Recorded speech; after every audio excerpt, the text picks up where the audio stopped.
Request lagu favoritmu di fitur live chat Audio Plus, aplikasi RCTI Plus.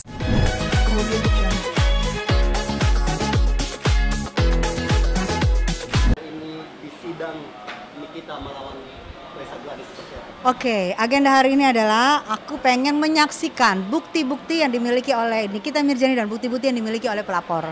Karena selama ini kita dengar adalah katanya Niki, katanya pelapor, dan dengan rekaman yang beredar. Jadi kita juga pengen tahu apa sih sebenarnya kejadian ini, apa sih sebenarnya ceritanya ini. Jadi ada saksi, ada Niki juga yang mengcounter. Jadi kita jelas, oh ini masalahnya. Oh sedikit sudah terang nih, sudah sedikit terang gitu kan. Nah jadi aku pikir aku harus hadir di setiap ada saksi sampai selesai. Apakah itu juga menjadi alasan kenapa setiap persidangannya Bunda selalu hadir? Aku pengen mengikuti dari awal sampai akhir. Aku pengen tahu ceritanya. Kan ini juga aku pengen mengawal kasusnya Niki ini, karena bagaimanapun juga Niki itu tidak bisa speak up. Jadi aku sebagai aku jujur sekarang udah sayang sama Niki. Aku pengen mengawal kasus ini seperti apa sih, seperti bagaimana sih ceritanya, karena yang dengar kan. Jadi aku juga sebagai pembelajaran juga buat aku di sini bahwa saksi dan BAP itu harus sinkron. Karena jika saksi tidak sinkron dengan BAP akan keteteran. Yes. Bunda sebagai orang juga yang memiliki background hukum nih, tadi melihat persidangan seperti apa sih? Aku melihat persidangan ini semuanya berjalan lancar, keren. Tapi memang aku bilang aku duga saksi ini ada yang tidak memahami tentang BAP-nya. Mungkin sudah lupa apa kelamaan. Tapi aku lihat di sini Nikita Mirzani benar-benar mempelajari BAP-nya, benar-benar masuk ke ininya. Karena dia mungkin di dalam dia sempat dia pelajarin, dia iniin, dan dia ngelotok dengan isi BAP-nya. Sehingga waktu saksi pelapor sama saksi yang suaminya, dia hafal yang mana yang enggak, di counter. Jadi agak kelabakan saksinya. Karena seorang Nikita Mirzani begitu istilahnya hatam banget dengan SOP jobless terdakwanya. Ini semua pendukung Nikita Mirzani ini hari ini solid nih, dan terlihat solid setiap persidangannya dan memakai masker. Ada alasan apa nih hari ini pakai masker? Aku akan membuka masker aku setiap persidangan jika JPU-nya semua sudah tidak memakai masker. Karena dari awal persidangan sampai sekarang, itu tadi kemarin, ini kan JPU hari ini ada penambahan 2. Kemarin kan dari awal sampai kemarin itu cuma 3. Tiga-tiganya memakai masker. Nah aku akan membuka masker aku kalau memakai masker itu sama dengan membungkam. Ada apa sih? Jika aku ditegur suruh buka masker dalam sidang, aku pun akan menegur JPU, silakan buka masker. Ada apa? Dari awal sampai sekarang berapa kali sudah persidangan tidak pernah membuka masker. Sekarang tinggal 2 JPU yang memakai masker belum buka-buka juga. Sehingga aku pun berharap untuk ditegur, karena kacamata ditegur, pakai topi ditegur. Aku mau di mana-mana kan kalau pakai masker ditegur. Aku pengen ditegur supaya aku juga menegur JPU. Ada kata membungkam. Apakah melihat dalam persidangan ini ada indikasi-indikasi pembungkaman yang dilakukan? Oke, aku gini, ada apa dengan 3 JPU sebelumnya yang selalu memakai masker dari awal persidangan sampai habis persidangan, masker tidak pernah lepas. Ada apa? Gitu loh, transparan dong. Karena dengan masker ini kan konotasinya kita menutup mulut. Menutup mulut itu konotasinya membungkam gitu. Jadi ada apa gitu. Kalau memang mau transparan, ayo kita buka sama-sama, kita buka ini. Jadi aku membungkam mulut aku membungkam mulutku dengan masker ini. Aku nggak ngerti JPU membungkam atau gimana. Cuman konotasinya kalau kita pakai masker kita tutup mulut. Tutup mulut konotasinya membungkam gitu. Singkatnya ini sebagai bahan kritikan atau protes? Aku kritik sih,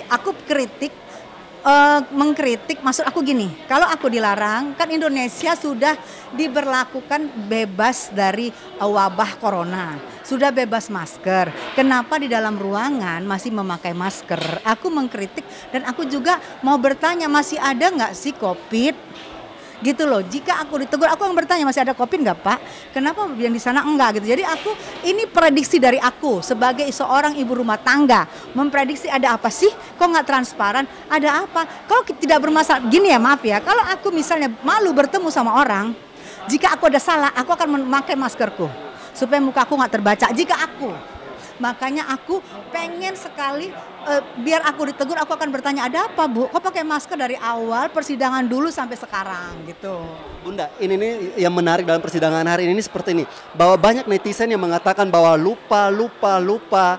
Apakah dari pihak Reza Gladys ini memang kelihatan tidak inkonsistensinya dalam menyampaikan kesaksian mereka sesuai dengan BAP atau seperti apa? Nah, itu yang aku bilang, BAP itu harus khatam. Karena BAP itu kan kita yang melapor, kita yang kalau bisa BAP itu harus apa kejadian. Kalau apa kejadian kita ceritain, di saat mau kapanpun kalau ditanya lagi, memori kita akan mereminder. Oh ini kejadian pek, jika tidak ada yang dikarang-karang. Kalau aku. Jadi kalau bercerita aja, kan BAP itu bercerita kan? Bercerita aja kejadian. Kalau bercerita kejadian, sampai kapanpun ditanya, kita akan memori akan mengulang. Oh iya kejadiannya begini, kejadian gini. Jika tidak ada pembisik-pembisik lain. Tapi jika ada pembisik lain, waktu kita mau ngisi BAP, jika ada pembisik lain, itu yang akan tidak sinkron dengan saat waktu ditanya sama hakim. Karena di saat kita menjadi saksi, kita disumpah untuk menyatakan kebenaran. Dan kita tidak ditemanin oleh lawyer. Kita berdiri dengan diri kita sendiri. Makanya ini pembelajaran buat kita. Jika kita BAP, kita harus mengandalkan cerita sebenarnya dari otak kita. Jangan ada pembisik-pembisik. Supaya sebegitu persidangan berjalan bergulir, jadi sesuai dengan apa yang kita BAP-kan. Bunda, melihat sidang hari ini yang juga sepertinya agak beda nih dari sidang-sidang lainnya yang penuh pengawalan, dan sempat kita lihat bahwa tapi hampir semua media tadi kayak disulitkan ketika mau mewawancarai. Ini kemarin media boleh ke depan ya. Media ini kan adik-adik kita. Justru dengan media ini kita jelas masalah semua terang gitu kan. Tidak ada, kalau bisa janganlah kayak tadi media nggak bisa masuk karena media kan mungkin mengejar nih kita. Terus begitu masuk dihalangin sama kursi. Itu yang menurut gue juga tidak setuju.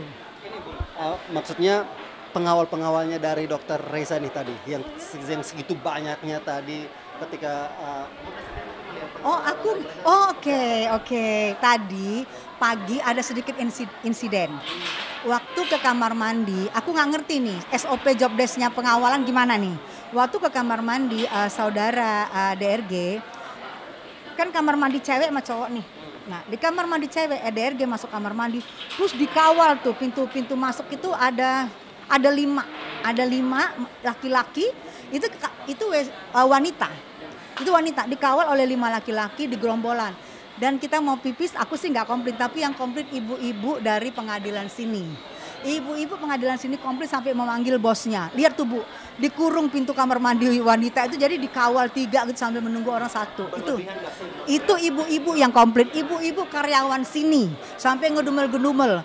Apaan sih katanya sampai dibatas-batasin gini, apaan sih ibu-ibunya. Gue sih ngeliat doang gitu. Maksudnya aku udahlah, kan kita juga sini bukan perang, bukan mau perang. Kita di sini kan cuma mau tahu perkara sebenarnya apa, bukan mau perang. Jadi menurut gue pengawalannya nggak usah lah kayak mau perang. Jadi kayaknya jadi serem-serem gitu loh. Ini melebihi pas pampres.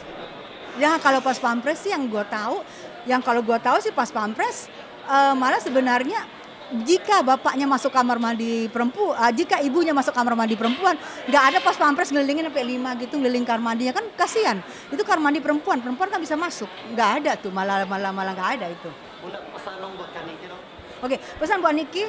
Tadi Niki aku senang banget, begitu tadi dia senang, dia nyalamin aku 2 kali sampai gini-gini sampai senang banget, berketawa. Menurut gue, lu keren, lu hafal, lu tahu job desk lu sebagai terdakwa. Yang menurut gue, lu disangkakan sama segerombolan geng sirkus itu.